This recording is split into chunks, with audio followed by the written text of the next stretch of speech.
नमस्कार दोस्तों, स्वागत है आपका अपने वीजी नॉलेज में। आज उस लेडी डॉन के बारे में बात करने जा रहे हैं जिसने डायरेक्ट दाऊद इब्राहिम से टक्कर ली। वो जानती थी इसका बहुत बुरा अंजाम हो सकता है, लेकिन वो डरी नहीं।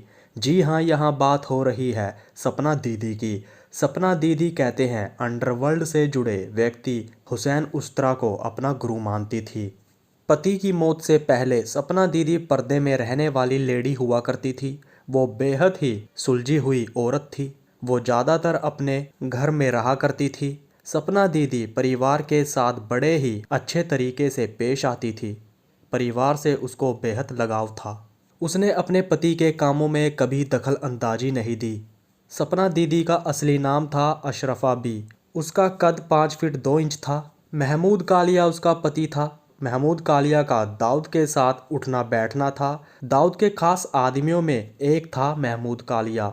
महमूद कालिया दाऊद के लिए हथियार और पैसे एक जगह से दूसरी जगह पहुंचाने का भी काम किया करता था।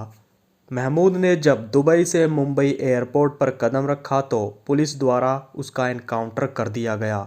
वहीं पर पुलिस एनकाउंटर में वो मारा जाता है। दोस्तों, अगर आपको महमूद कालिया की कहानी और अच्छे से जाननी है तो आप इस वीडियो के डिस्क्रिप्शन में जाकर दिए गए लिंक पर क्लिक कर देख सकते हो। पति की मौत के बाद अशरफा उर्फ सपना दीदी ने कसम खा ली थी कि वो इंस्पेक्टर अमोलिक और जिन लोगों ने ये काम करवाया है उनको वो नहीं छोड़ेगी।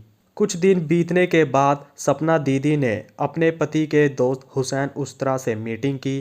कहीं ना कहीं हुसैन उस्तरा के अंदर भी अपने दोस्त के फेक एनकाउंटर को लेकर गुस्सा था। सपना दीदी की हुसैन उस्तरा ने काफ़ी मदद की। उसने सपना दीदी को हथियार चलाने की ट्रेनिंग दी। जो भी दाऊद गैंग से जुड़ी इन्फॉर्मेशन हुसैन को मिलती थी वो उस इन्फॉर्मेशन को सपना दीदी को देता था। कहा तो ये भी जाता है कि हुसैन उस्तरा ने एक बार सपना दीदी को नेपाल में भी भेजा था। कई बार उसने सपना दीदी को हथियारों का जखीरा मुहैया करवाया। हुसैन ने अपने घर के नीचे पार्किंग एरिया में सपना दीदी की टारगेट प्रैक्टिस करवानी शुरू कर दी। ये प्रैक्टिस कई महीनों तक चली। महिला कोच की मदद से सपना दीदी को जिम ट्रेनिंग के साथ साथ कमांडो ट्रेनिंग भी दी गई। हुसैन उस्तरा की इन्फॉर्मेशन के मुताबिक सपना दीदी शारजा क्रिकेट स्टेडियम तक पहुंच गई थी जहां दाऊद मैच देखने आने वाला था। सपना दीदी ने अपने पति महमूद कालिया की हत्या के बाद से ही कसम खा ली थी कि वो दाऊद का जीना मुश्किल कर देगी। अगर मौका मिला तो वो खुद की जान की परवाह ना करते हुए दाऊद से अपने पति की मौत का बदला लेगी। कहते हैं हुसैन उस्तरा एजेंसीज के टच में भी रह चुका था। वो अंडरवर्ल्ड से जुड़े लोगों की जानकारी एजेंसीज को देने लगा था। दाऊद एजेंसीज की रडार पर आ चुका था। सपना दीदी भी इसमें हुसैन के साथ थी। एक समय था जब हुसैन उस्तरा का दाऊद और पठान गैंग के साथ अच्छा उठना बैठना हुआ करता था। यंग एज से ही वो उनको जानता था। दोस्तों, जल्द आपके साथ हुसैन उस्तरा की स्टोरी भी शेयर करेंगे। फिलहाल बात करते हैं सपना दीदी की। सपना दीदी की गैंग में युवा जुड़ते जाने लगे थे। हिंदू मुस्लिम युवाओं ने सपना दीदी का साथ दिया। इन यंगस्टर्स के अंदर सपना दीदी के प्रति हमदर्दी थी। यहाँ से ही अशरफा बी ने अपना नाम सपना रखा। उनकी गैंग से जुड़े व्यक्ति उनको दीदी कहते थे।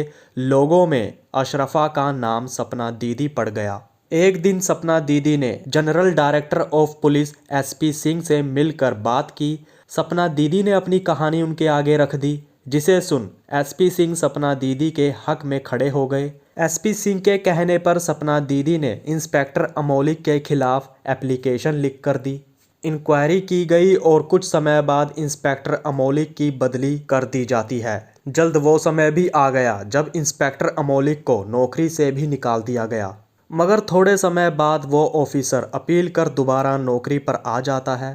उसके अलग अलग एरियाओं में ट्रांसफ़र किए जाने लगे। आखिर में वो रिटायर्ड हो जाता है। रिटायरमेंट के बाद उसको एक बिल्डर की हत्या के मामले में अरेस्ट कर लिया गया। सपना दीदी की लड़ाई जारी थी। सपना दीदी शारजा अपनी गैंग के साथ जाती है। वहां जाकर उसने अपने लोगों को स्टेडियम में तैनात कर दिया था। स्टेडियम की रेकी की जाने लगी। सपना दीदी और उसके लोग दाऊद को मारने की फिराक में थे। सपना दीदी ने कई सीटों को बुक कर लिया था। उसको पता था दाऊद कहां आकर बैठेगा। स्टेडियम का नक्शा तैयार हो चुका था और सपना दीदी ने उस नक्शे को अच्छे से स्टडी कर लिया था।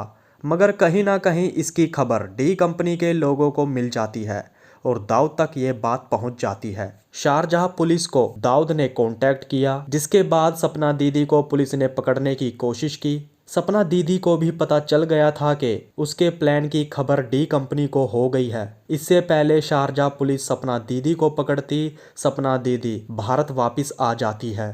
दाऊद इससे टेंशन में आ चुका था। उसको पता था अगर जल्द कुछ नहीं किया तो उसको कभी भी टारगेट किया जा सकता है। एक तरह से दाऊद के घर में घुसकर सपना दीदी उसको मारने पहुंची थी। दाऊद ने अपने लोगों को सपना दीदी के पीछे लगा दिया। सपना दीदी डरने वालों में से नहीं थी। उसको पता था उसको कभी भी मारा जा सकता है, लेकिन वो बिना बदला लिए मरना नहीं चाहती थी। कुछ समय बाद सपना दीदी सब इंस्पेक्टर से शादी कर लेती है। कहीं ना कहीं यहाँ सपना दीदी ने अपना दिमाग लगाया था। अब सपना दीदी को टारगेट करना मुश्किल था। सपना दीदी ने इंस्पेक्टर अमोलिक को चैन से बैठने नहीं दिया। वहीं दूसरी तरफ उसकी दाऊद से भी जंग जारी थी। इंस्पेक्टर अमोलिक की जगह जगह बदली करवाने में सपना दीदी का एक अहम रोल था। 1988 को एक दिन सफ़ी तूफानी और कुछ लोगों ने मिलकर सपना दीदी से बात की और सपना दीदी को कहा कि वो संभल कर रहे। खबरियों की मदद से उनको पता चल गया था कि कई कॉन्ट्रैक्ट किलर सपना दीदी को मारना चाहते हैं। सफ़ी तूफानी ने यह खबर सपना दीदी को पहुंचाई। इसको देखते हुए सपना दीदी ने कई बड़े बड़े पुलिस ऑफिसर्स को एप्लीकेशन लिख कर दी। पुलिस भी दाऊद के शूटरों की तलाश में थी। समय बीत रहा था। लगभग 2 महीने बीत चुके थे। फरवरी 1989 को एक दिन नागपाड़ा में अशरफा बी उर्फ सपना दीदी के ऊपर उसके घर के पास लोगों ने कई बार चॉपर से हमला किया। सपना दीदी पर बड़े ही बेरहमी तरीके से हमला किया गया। वो मंजर बड़ा ही भयानक था। उस हमले को एजाज पठान ने अंजाम दिया था। सपना दीदी की वहीं पर मौत हो जाती है। एजाज पठान फरार था। एजाज पठान को 1993 में मुंबई ब्लास्ट में भगोड़ा घोषित कर दिया जाता है। 2003 में दुबई से भारत कई लोगों को डिपोर्ट किया गया, जिसमें से एक था एजाज पठान। मुंबई ब्लास्ट केस में उसको 10 साल की सज़ा सुनाई गई। कहते हैं जेल में रहकर एजाज पठान दिमागी तौर से कमज़ोर होने लगा था। उसकी हालत बेहद ही ख़राब होने लगी थी। एक दिन जेल में एजाज पठान को दिल का दौरा पड़ता है, जिसके बाद उसको जे हॉस्पिटल में इलाज के लिए लेकर जाया जाता है, मगर इलाज के दौरान ही उसकी मौत हो जाती है। तो दोस्तों, ये थी अशरफा बी उर्फ सपना दीदी की ज़िंदगी से जुड़ी कुछ बातें। अब तक के लिए इतना ही। तो नमस्कार दोस्तों।